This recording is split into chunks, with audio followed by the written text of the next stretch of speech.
ഇത് നല്ല മനസ്സുള്ള പിള്ളേരായിരുന്നു രണ്ടുപേരും. ഞങ്ങള് മാത്രല്ല ഏട്ടാ, LGBTQ കമ്മ്യൂണിറ്റിന്ന് മാത്രല്ല, ഇങ്ങനത്തെ സിറ്റുവേഷനോട് പോകുന്ന ആണുങ്ങളായാലും പെണ്ണുങ്ങളായാലും അത് എല്ലാവരും ഒരു ചോദ്യം ചെയ്യുന്ന പോലെയല്ലേ. അപ്പൊ കുറെ ഐറ്റംസ് ഉണ്ട്. പോലെയുള്ളവന്മാരുടെ ഒരു പ്രശ്നവും മാറും. അതവിടെ പോകാനാ. ഞാൻ നിങ്ങളോട് രണ്ടുപേരോടും പറഞ്ഞത് ഒരു കാരണവശാലും തളരരുത്, ഒരിടത്തും തളരരുത്, ഒരിടത്തും തോറ്റു പോകരുത്. സ്ട്രോങ് ആയിട്ട് നിൽക്കുക. രണ്ടുപേരും സ്ട്രോങ് ആയിട്ട് പരസ്പരം അങ്ങോട്ടും ഇങ്ങോട്ടും സ്നേഹിച്ച് അറിഞ്ഞ് സന്തോഷത്തോടു കൂടി നിങ്ങൾ ജീവിക്കണം.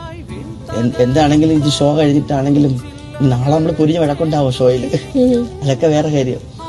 ഷോയ്ക്ക് പുറത്തിറങ്ങിയ നമ്മളായിട്ടുള്ളൊരു ബന്ധം എപ്പോഴും ഉണ്ടാവണം കേട്ടോ. വാളുയർത്താൻ കൈയുണ്ടോ, നിനവുണ്ടോ, നെഞ്ചുണ്ടോ, കനവുണ്ടോ, തീയുണ്ടോ, ഒരു ദേശമാകെ ഇന്നൊന്നാകണം.